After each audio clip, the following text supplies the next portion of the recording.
Que faut-il changer ? Qui faut-il changer dans le 11 de départ de l'Olympique de Marseille ? Je vous propose, pour illustrer tous vos propos, messieurs, qui vont suivre, de découvrir la compo du dernier match, quelque part la compo type de ces dernières semaines, à quelques exceptions près ou pas. C'est vous qui allez me dire qu'est-ce qu'il faut changer là, Babou, pour que l'OM se relance à Toulouse déjà, et puis pourquoi pas sur le plus long terme. Alors se relancer, peut-être voir avec les hommes en forme du moment. Voilà, et clairement, tu sors qui, tu mets qui ? C'est peut-être Lopez et pas du tout pour moi, c'est pas du tout un procès que je lui fais sur ses qualités, parce que c'était évident qu'il allait subir un creux forcément avec tout ce qu'il a montré depuis le début de saison. Moi je pense qu'en ce moment c'était peut-être Cabella qui était dans une bonne forme pendant que Gomis n'était pas là.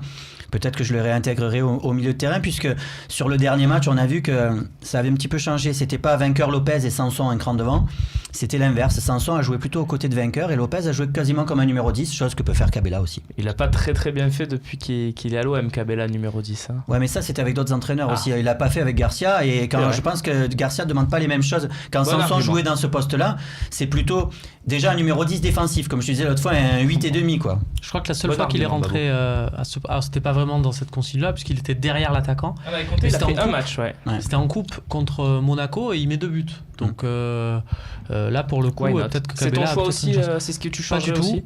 Pas du tout. Moi, je pense que si Max regarde l'émission, il va ricaner, il va dire c'est pas possible, qu'est-ce qu'il est en train de dire. Mais je sortirai Maxime Lopez aussi, parce que voilà, donc pareil, je pense que là il court trop. Est-ce que sur le terrain lui pour peut demander être le ballon. vraiment fatigué physiquement, selon toi ? Pour le coup, Maxime Lopez, à la différence de certains autres. Après, il avait l'habitude de s'entraîner avec les pros, mais c'est vrai que l'intensité et beaucoup de choses reposaient sur ses épaules ces derniers temps. Il faisait le jeu, c'est lui qui menait le jeu. On l'a comparé à Andrés Iniesta à un moment donné. Il est cramé ou pas ? Un peu, physiquement ? Non, je croyais cramé. Non, je pense pas que ce soit physique. Je pense qu'il y a eu une émulation derrière tout ça, et puis qu'à un moment donné, il y a eu une euphorie et elle retombe progressivement. Il sait pas quoi faire quand il touche pas les ballons. C'est un joueur voilà, c'est son nouveau terme, c'est un joueur à 100 ballons par match.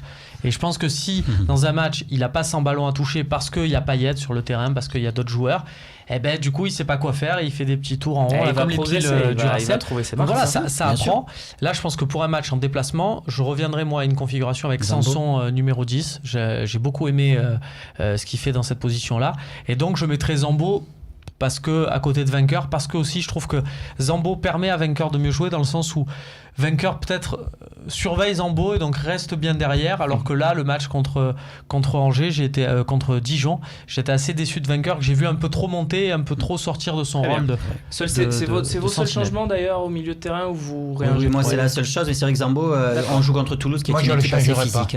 Alors donne-moi, je ne le changerai pas, et je demanderai à l'entraîneur qu'il le mette dans une position où il peut s'exprimer. Laquelle?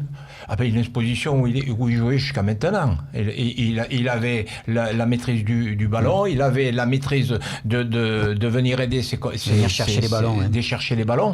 Faut pas, c'est pas parce qu'il est pas bon un match qu'on sort un joueur, je comprends pas. D'accord. Il faut le repositionner, puis le redonner confiance. C'est un garçon qui a des qualités énormes. Tu gardes ce 11 là, toi, pour le prochain match, tu ne changes personne?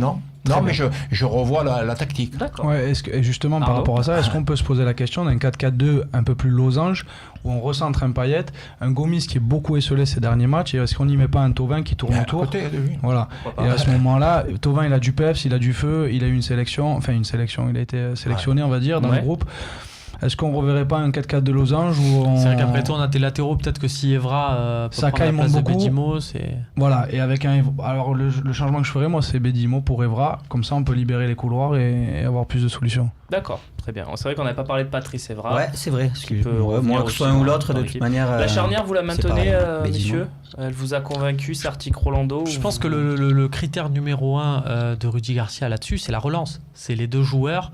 Dans les joueurs qui peuvent prétendre à une place de défenseurs centraux, qui ont la meilleure relance, la moins mauvaise. La moins mauvaise alors. Ce que vous voulez.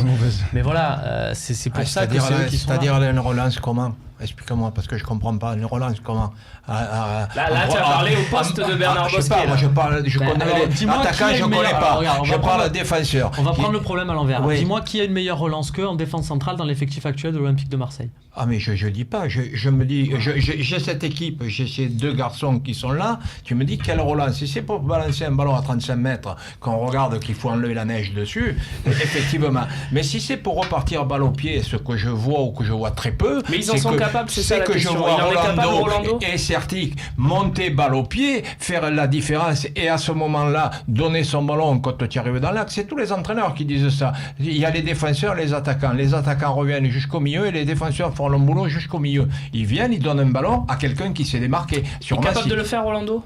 Ah ben, je sais pas, je suis pas à l'entraînement pour voir comment il joue, mais Certic est capable. Certic peut le faire, oui. ça je suis sûr et sûr, mais certain. Rolando. Certic peut le faire, ça je suis sûr et certain. Vous allez rire, mais moi il y en a un que je trouve qui a une meilleure relance que C'est Rolando, Doria. c'est Doria. Ouais, Doria. Je sais pas si... Ben, Après, il est possible. peut-être moins bon sur l'homme, moins bon défenseur, mais... C'est un goût. il y a un problème sur lui, donc je sais pas. Après, ce que dit Bernard, c'est il y a eu un article, là, un super article sur Guardiola. Il y avait beaucoup Ouais. de pages sur lui, sur l'équipe, et il disait que la première qualité à faire là pour un défenseur, c'est de sortir avec le ballon pour faire sortir un mec. Et sauf que je pense que Doria est gaucher, Ouais. donc Doria Certic, ça peut être équilibré. Donc, ça peut être- C'est ce qu'on appelle fixer Non, un joueur. parce que quand tu ouais. me dis, moi j'ai vu un match il y a 6 mois, je me rappelle plus lequel, si c'était, je me rappelle plus. Doria. Rikic, il a fait 20 passes au gardien de but en première mi-temps. Je veux dire, à partir de là, tu as tout compris. On l'a pas cité C'est-à-dire- d'ailleurs dans les bons- Non, des mais bonnes je veux dire, relances. j'ai rien contre lui. Mais après, tu n'es pas un footballeur.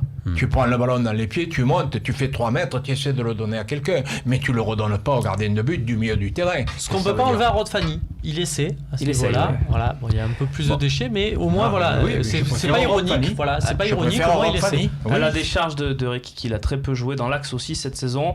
Il a beaucoup joué à gauche. C'est juste pour équilibrer les choses.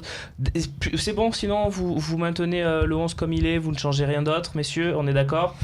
Donc c'est peut-être pas un problème d'homme, mais bien, comme tu le disais, soit de tactique, soit aussi un petit peu de physique, Des de fois, ça se confiance. joue à des détails. Hein. Il Ça se suffit joue à d'un des petit détails. changement C'est pour sûr. tout. Et on va aller voir ce qui se passe du côté de Toulouse maintenant, puisque c'est la prochaine destination des Olympiens. Ce sera dimanche à 15h, je le rappelle, au stadium où les supporters de l'OM seront peut-être plus nombreux que les supporters de Toulouse. On va voir ça tout de suite.